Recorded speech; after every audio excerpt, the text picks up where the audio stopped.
चंद्रशेखर रावत ने नगीना सीट पर हो रहे चुनाव के समय कई ऐसे बयान दिए थे जिसके बाद राजनीति गहरा गई थी। लेकिन अब इस पूरे मामले को लेकर के जो स्थिति निकल कर के सामने आ रही है दर्शकों, वो काफ़ी ज़्यादा चौंकाने वाली है।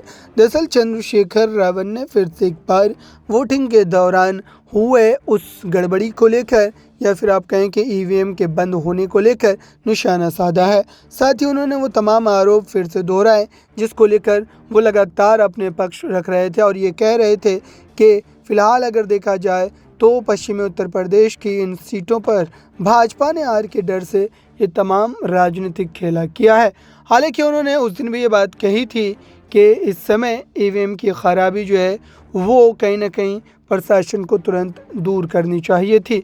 और अब इस पूरे मामले के बाद बीत जाने के बाद मतदान होने के बाद फिर से एक बार चंद्रशेखर आज़ाद इस पूरे मुद्दे को लेकर के निशाना साध रहे हैं। साथ ही उन्होंने ये भी कहा कि नगीना सीट पर उनकी जीत सुनिश्चित है क्योंकि उन्होंने लंबे समय तक इस सीट पर मेहनत की है और लोगों के बीच अपनी जगह बनाई है।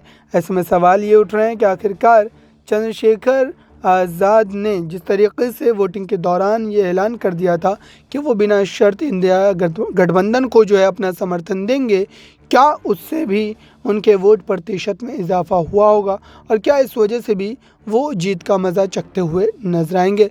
फ़िलहाल उनके निशाने पर इस वक्त तक भी देखा जाए तो अधिकारी और ईवीएम ही है क्योंकि उन्होंने इस पूरे मामले को लेकर के कई बड़े गंभीर आरोप लगाए थे और दरअसल इस वजह से ही मामला फंसता हुआ नजर आया था। अब ये बात कही जा रही है दर्शकों कि आखिरकार चंद्रशेखर आज़ाद के समर्थन में क्या नगीना की जनता खड़ी थी और अगर खड़ी थी तो क्या उनकी जीत बिल्कुल सुनिश्चित मानी जाएगी इतनी कमियों के बावजूद भी। इस पर हमारी नज़रें बनी हुई है।